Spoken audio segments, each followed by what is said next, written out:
अभी हम लोग कवितावली जो उत्तरकांड से जो अंश को लिया गया है उसको हम लोग पढ़ेंगे।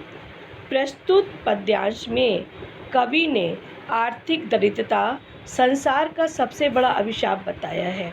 आर्थिक विपन्नता की वजह से मनुष्य कुछ भी करने को मजबूर हो जाता है। पेट की ज्वाला के सामने सभी नियम मान्यताएं रखी की रखी रह जाती हैं।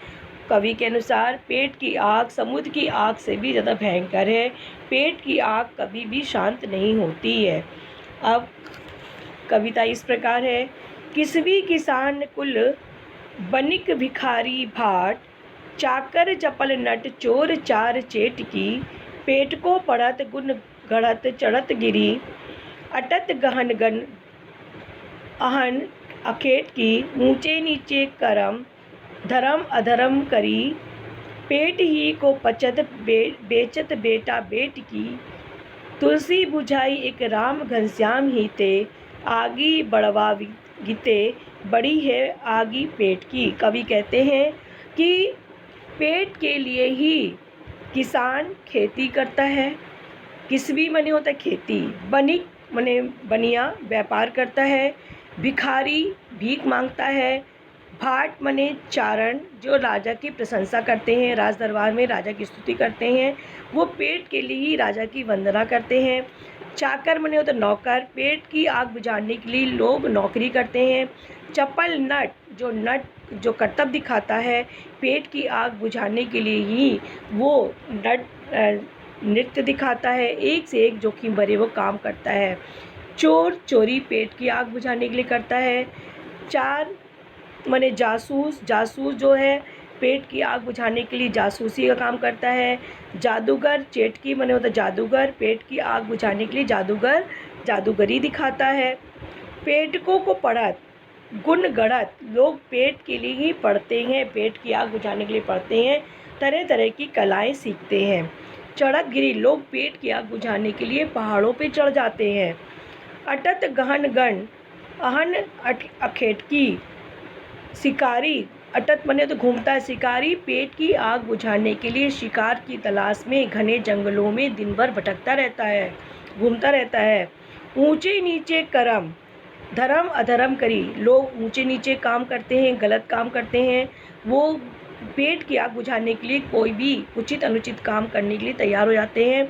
वो धर्म के विरुद्ध हो या वो भी काम वो करने को तैयार हो जाते हैं। वो ये भी नहीं सोचते ये हमारा धर्म के विरुद्ध है, हम इस काम को ना करें, लेकिन पेट की आग बुझाने की बात है तो वो गलत काम भी करने को तैयार हो जाते हैं।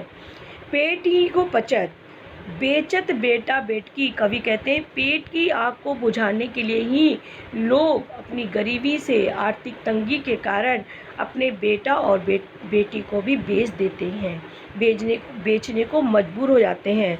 तुलसीदास जी कहते हैं तुलसी बुझाई एक राम घनश्याम ही ते, तुलसीदास जी कहते हैं राम रूपी घनश्याम जैसे बादल पानी बरसाकर पृथ्वी की प्यास को बुझाता है, उसकी तपन को शांत करता है, वैसे ही राम रूपी जो घनश्याम है, राम की कृपा दृष्टि ही हमारे पेट की आग को बुझा सकती है। आगे बढ़वा बीते बड़ी है आगी पेट की, कवि कहते हैं कि पेट की आग जो है समुद्र की आग से भी बड़ी है, वो शांत नहीं होती, वो मनुष्य को गलत काम करने के लिए विचलित करती है। इसका कवि कहते हैं कि भूख अथवा गरीबी को ही सबसे बड़ा अपराध कवि ने माना है, कर्म अधर्म या पाप माना है, क्योंकि पेट की भूख की वजह से व्यक्ति नीच कार्य करने को मजबूर हो जाता है। इस पद्यांश का शिल्प सौंदर्य इस प्रकार है। कवि ने समाज में भूख की स्थिति का यथार्थ चित्रण किया है। कवित्व छंद है, तत्सम शब्दों का अधिक प्रयोग हुआ है, ब्रज भाषा का लालित्य है, राम घनश्याम में रूपक अलंकार का प्रयोग किया गया है, आगी बढ़वा गीते पेट की में व्यतिरेक अलंकार है। किसवी किसान कुल भिखारी भाट चाकर चपल, चोर चार चेटकी, गुण गढ़त गहन गण अहन अखेटकी,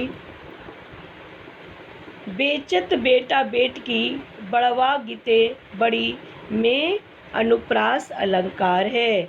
अभिधा शब्द शक्ति का प्रयोग किया गया है।